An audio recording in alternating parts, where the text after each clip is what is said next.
آپ سے کھل کر کہہ رہا ہوں سب موبائل میں قرآن پڑھنا عجیب عقلیں ماری گئی ہیں.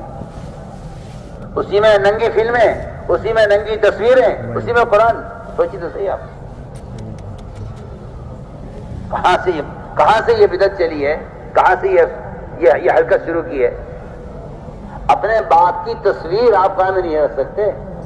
آپ کا باپ ہے، اللہ کے ہم اس کا مقام ہے، آج کا بھی مقام ہے. آپ برا سمجھتے ہیں کہ باپ کی تصویر قرآن میں لگائی جائے. آپ اتنی ننگی گندی تصویروں میں قرآن رکھے ہوئے ہیں.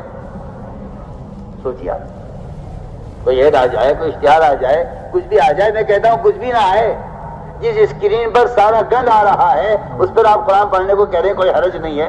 میں تو سمجھتا ہوں کہ دلوں سے قرآن کی عظمت ختم ہو چکی ہے تو کوئی حرج نہیں. جو چاہیں جہاں چاہیں جو چاہیں کریں، جہاں چاہیں سر پھوڑیں. سیدھی بات. کیا مصیبت پڑی ہے، کیا عذاب آیا ہے. ارے آپ قرآن لے کے بیٹھے ہوئے ہیں بس میں، ٹرین میں، ہر مسلمان دیکھ رہا ہے قرآن پڑھ رہے ہیں. آپ کا قرآن پڑھنا سب کے لیے قرآن کی عملی دعوت بن رہا ہے.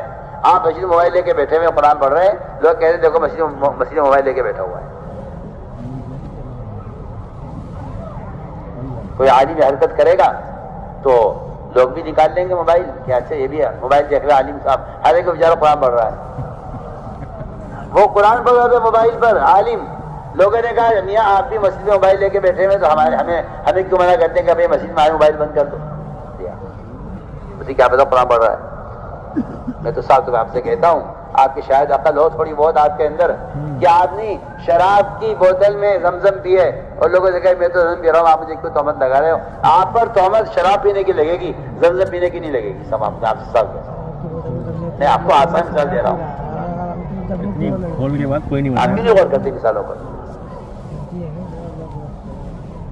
دلائل سے مناظرے کرنا اور جواز کی شکل نکالنے، اس سے فائدہ کیا ہے؟ کیا فائدہ ہے؟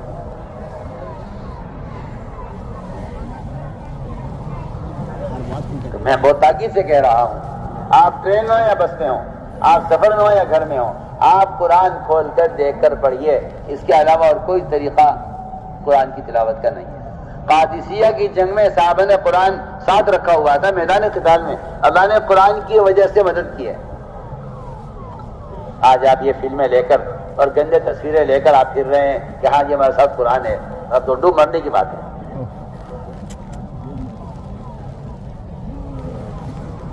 اور قرآن کی کو دیکھ کر پڑھنا نہ فرض ہے نہ واجب ہے. اگر آپ کے پاس قرآن نہیں ہے اس وقت تو آپ بغیر دیکھے قرآن پڑھ لیجیے، آپ سورہ اخلاص پڑھتے رہیے، آپ کو تلاوت کا اجر ملے گا. کیا ضروری ہے کہ نہیں جی قرآن نہیں ہے تو موبائل میں پڑھے؟ کیوں کیا آپ کو کیا موبائل سے پہلے آپ کیا کرتے؟ اگر موبائل کے آنے سے پہلے قرآن اگر آپ کے پاس نہیں ہوتا تو آپ کیا کرتے تھے؟ بتائیے آپ کیا کرتے تھے؟ خامخواہ کی باتیں. وہ تو یہود و نصارہ نے مسلمانوں کے دلوں سے علم، علماء اور قرآن اس کی عظمت کو ختم کرنے کے لیے فتنہ چلایا ہے جس کو مسلمان سمجھ نہیں رہا ہے. آپ کہتے ہیں سہولت ہے، ہم کہتے ہیں سہولت نہیں ہے، ان موبائلوں کی نحوست ہے، سہولت نہیں ہے. اللہ نے ہر چیز کے لیے برتن بنایا ہے. یہ ہاتھ کھانے کے لیے ہے، یہ ہاتھ استنجے کے لیے ہے. ہاتھ اللہ نے انگلیاں تقسیم کر دی ہیں. یہ انگلی تشہد کے لیے ہے. آپ یہ اٹھا لیں، یہ اٹھا لیں، یہ اٹھا لیں. نہیں جی یہ والی اٹھانی پڑے گی آپ کو. نماز میں تحیات میں یہ انگلی اٹھانی پڑے گی. ہم کہتے ہیں بالکل اسی طرح اللہ تعالیٰ نے قرآن کو بھی متعین کر دیا ہے کہ قرآن کو قرآن میں دیکھ کر پڑھو. قرآن پڑھنے کا طریقہ یہ ہے.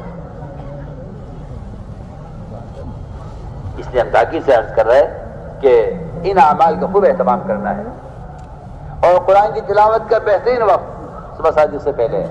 میں نے سارے بزرگوں کو وضاحت کر کے دیکھے، سب سے زیادہ اللہ کا قرب محسوس کیا صبح ساجد سے پہلے قرآن دیکھ کر پڑھنے.